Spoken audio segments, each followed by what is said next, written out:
میں سالک talk live میں الحمدللہ آج پھر آپ سے اپنے آپ سے مخاطب ہوں۔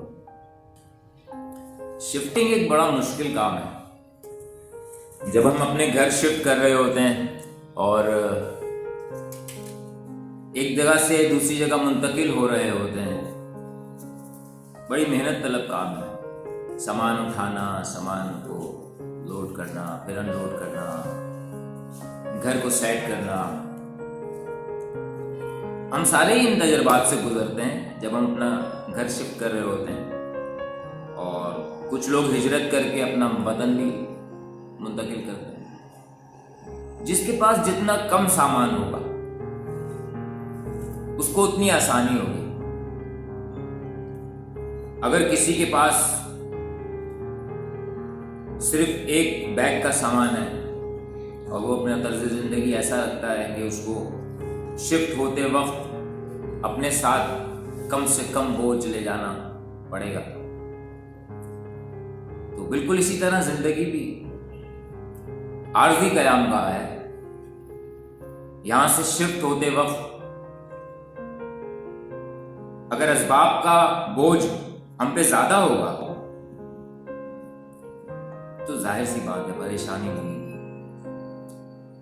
تو کم سے کم اسباب ہوں، شفٹنگ اچھی ہو جائے گی۔ یہ رینڈم ٹاک ہوتی ہے اور میں کوشش کروں گا کہ اس کو استقامت کے ساتھ کنٹینیو رکھوں۔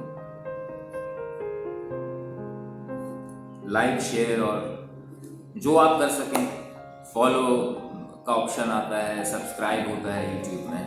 سوشل میڈیا سے جو لوگ واقفیت رکھتے ہیں اور یوزرز ہیں وہ تو بہت اچھے سے سمجھتے ہیں، اور جو لوگ نہیں ہیں ان کے لیے میں یہ ریپیٹ کر دیتا ہوں بات، کیونکہ اس دور میں جو ہے ہمیں جو کانٹینٹ مل رہا ہے، ہمارے بچوں کو جو مل رہا ہے، وہ ایک سوچی سمجھی پلاننگ ہے، اور اس کے پیچھے کافی سالوں سے یا صدیوں سے کہہ لیں کام ہو رہا ہے، جو وقت آگے بڑھ رہا ہے۔ تو اسی حساب سے ہمیں بھی اپنا کردار جو ہم ادا کر سکتے ہیں، یہ اللہ کی توفیق ہے کہ ادا کریں۔ آپ کے پاس کوئی بھی اچھی بات آتی ہے، کوئی بھی نیکی کی بات آتی ہے، کوئی بھی ایسا شخص جو یہ کوشش کرنے کے لیے کھڑا ہوتا ہے یا اس راستے پہ چل رہا ہوتا ہے، تو اس کا ساتھ دینے والا بھی اسی راستے کا مسافر۔ اور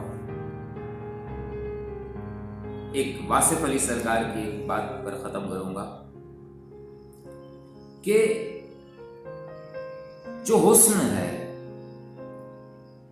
وہ نظر کا محتاج ہے، یعنی کہ حسن ہے کوئی دیکھنے والا ہی نہیں ہو تو حسن کیا ہے؟ آواز ہو اور کوئی سننے والا نہ ہو۔ اسی طرح اکوموڈیٹ کرتے ہیں یا جو یہ کہہ لیں کہ ایکنالج کرتے ہیں، ان کو بھی اس کا بینیفٹ ضرور ملے گا انشاءاللہ۔ السلام علیکم ورحمۃ اللہ وبرکاتہ۔